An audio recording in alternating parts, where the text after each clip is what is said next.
Police station में वो जब उसके दोस्त के साथ आया तो उसके दोस्त के बहुत सारे रेफरेंसेस थे और सारे रेफरेंसेस जो है वो डायरेक्ट लेडी पीआई के साथ थे उसके दोस्त के, क्योंकि मुझे जैसे सोर्सेज से पता चला कि वो उसकी सास थी।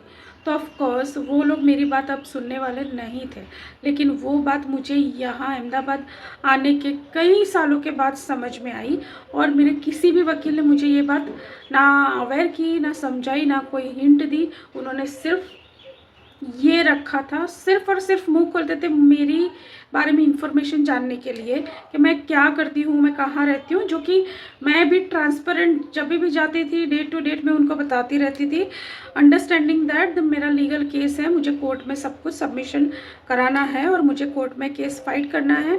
आई want to talk to my husband. Guys मैं माइक सेट कर रही थी तो उसी रीज़न से मैं बताती जाती थी सारी इन्फॉर्मेशन, और वो सारी इन्फॉर्मेशन लेके पता नहीं उसका क्या करते थे, कभी भी वो इन्फॉर्मेशन मेरे पेपर पे नहीं है।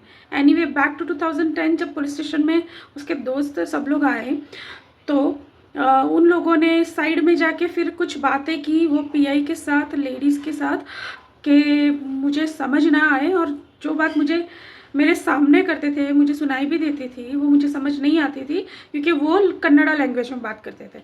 हूँ छू गुजराती, मैं हूँ गुजराती और वो लोग भी वैसे तो गुजराती है, बट वहाँ सेटल होके बोले हम तो यहाँ के हैं, तुम गुजराती हो करके मेरे साथ लैंग्वेज डिस्प्यूट करते थे और ये उनका बिजनेस हो गया था। जैसे हस्बैंड वाइफ मुझे फील ही नहीं हुआ, ठीक है। तो मैं उससे इतना डरती थी और पुलिस ने ये फिर किया कि उन्होंने एक एप्लीकेशन लिखवाई मुझसे, जिसमें उन्होंने ये लिखवाया कि हमने इससे बात कर ली है, 1 महीने के लिए वो तुमको छोड़ने आएगा तुम्हारे पेरेंट्स के वहाँ पे, क्योंकि तुम इतने सालों तक गई नहीं हो, बात नहीं की है और तुम्हें इतना इसने मारा है ना, तो तुम वहाँ पे जाओगी तो अच्छा लगेगा।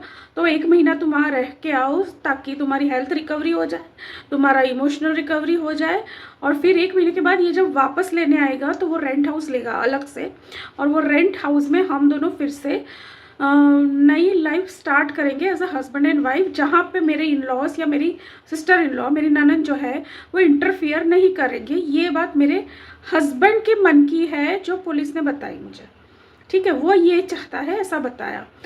तो मुझे वो बात समझ ही नहीं आई, मुझे वो बात समझ बिल्कुल नहीं आई, एक्सेप्ट ही नहीं हुई, क्योंकि पिछले 5 साल से जिस इंसानों ने, पूरी फैमिली ने मुझे एक फ़ोन नहीं करने दिया, वो ऐसे एकदम से कैसे मान गया कि मैं वहाँ पे जाऊँगी, रिकवर होंगी, खुशी खुशी मैं वहाँ पे रहूँ और फिर वो मुझे लेने भी आएगा।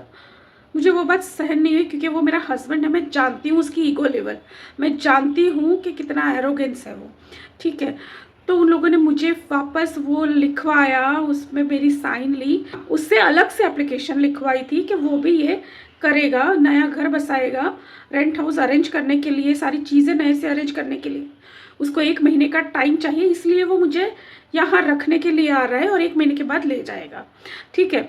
और मुझे नहीं जाना है, मेरा वो कभी भी सबमिशन नहीं था कि वो मुझे भेजे, मुझे जाना है, मुझे इसके साथ नहीं रहना, नेवर। मुझे कुछ समझ ही नहीं आ रहा था, मैं सिर्फ रोए जा रही थी। उसने इतना मार पीट की थी, मेरा गले में से मेरी ननद ने जो मंगलसूत्र छीन लिया था, मुझे इतना धक्का लगा था। वो लोग मुझे झूठी बात बता रहे थे कि मंगलसूत्र टूट गया है, वो रिपेयरिंग के लिए दिया है, तो वो थोड़े दिन में आएगा, तब तक तुम जाके वापस आ जाओगी। कुछ भी करके उन लोगों को मुझे समझाना था और मुझे भेज देना था यहाँ पे। सो ये पुलिस ने और मेरे इन लॉज, मेरे हस्बैंड, उसके दोस्त, सब लोगों ने मिल के ये षड्यंत्र किया और मुझे यहाँ पे भेज दिया, ठीक है। उसके लिए उन लोगों ने टिकट बनवाई थी मेरे हस्बैंड से, जिसमें हम दोनों के नाम थे। वो टिकट डायरेक्ट नहीं हुई थी, वाया हुई थी 2 दिन के गैप के बाद, क्योंकि इमीडिएटली टिकट अवेलेबल नहीं होती है, तो वाया हुई थी मैसूर से बॉम्बे और बॉम्बे से अहमदाबाद। हम दोनों के टिकट्स थे, लेकिन जब जर्नी स्टार्ट हुई उस दिन भी उसने बहुत बड़ा बवाल किया। मुझे उसके अगले दिन पूरी रात जी भर के उसने मार लिया, पूरी खुन्नस उतार ली सब लोगों ने मिल के, और फिर मुझे वो और लेडी पुलिस दोनों वहाँ से बस में अकेले बिठा देते हैं, और मैं डर डर के, मेरा सब कुछ पाँव के नीचे ज़मीन नहीं, सर के ऊपर आसमान नहीं, मुझे अकेले बस में बिठा दिया। और फिर मैं बस में बेंगलोर गई। बेंगलोर से मैंने ट्रेन ली, ट्रेन थी मुंबई तक। मुंबई से मैं अहमदाबाद अकेले मैंने जर्नी की है।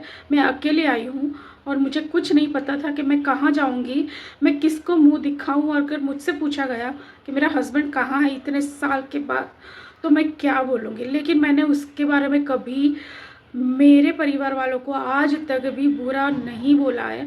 जो भी चल रहा है वो कोर्ट में चल रहा है। मेरी सबसे बड़ी गलती कि मैंने उसकी इज्जत बचाने के लिए मेरे घर वालों से ये बात छुपाई, क्योंकि मैं नहीं चाहती थी कि मेरे हस्बैंड को शर्मिंदगी महसूस हो कभी। 3 दिन की वो जर्नी थी। मैं जब मैसूर से बैंगलोर के लिए बस में अकेले एकदम टूट चुकी थी मैं। मेरे पास कुछ भी नहीं था। उसने मुझे एक बैग थमा दिया था, जिस बैग में चीज़ें जो है, कपड़े जो है, वो उसने खुद भरे थे। मैं रो रही थी, शॉक थी। मेरे हाथ में सिर्फ बट मेरे हाथ में टिकट था जो मैंने ऐसे पकड़ के रखा था, क्योंकि वो मुझसे टिकट भी छीन रहा था, क्योंकि उसमें उसका नाम था। तो वो नहीं चाहता था कि मैं वो टिकट से जर्नी करूं। अगर मैं वो जर्नी करती हूँ तो शायद वो उसकी झूठ पकड़ी जाए कि वो नहीं आ रहा है। तो उन लोगों ने मेरे साथ ये सिर्फ बनावट की। मैंने वो सिर्फ टिकट पकड़ी थी और उस दिन मैं थोड़ा सा जिद पे आ गई थी, क्योंकि ऑफ कोर्स कोई भी आएगा, अपनी मेरी जान दाव पे लगी हुई थी। वो मेरी बिल्कुल इज्जत नहीं कर रहा था। मुझे 2-3 दिन जो बाकी थे उसमें इतनी मार फटकार, उसने जितना गंदा बोलना था, इतना गंदा बिहेव करना था, वो सब बिल्कुल नंगे होके मेरे साथ बिहेवियर कर रहे हैं। मुझे कुछ चीज़ें नहीं दी। जो बैग भरी थी, कपड़े भरे थे, वो ऐसे कि ऊपर का टॉप या कुर्ती अलग से, जो फटी हुई पुरानी नीचे की चीज़ अलग से। जूते मुझे नहीं दिए थे। मैंने जो घर के जूते हैं उसमें मैं निकली थी। और मुझे 1 रुपया नहीं दिया था। मेरे पास 1 रुपया नहीं था। मैं 3 दिन भूखे पेट मैंने ट्रैवल किया है।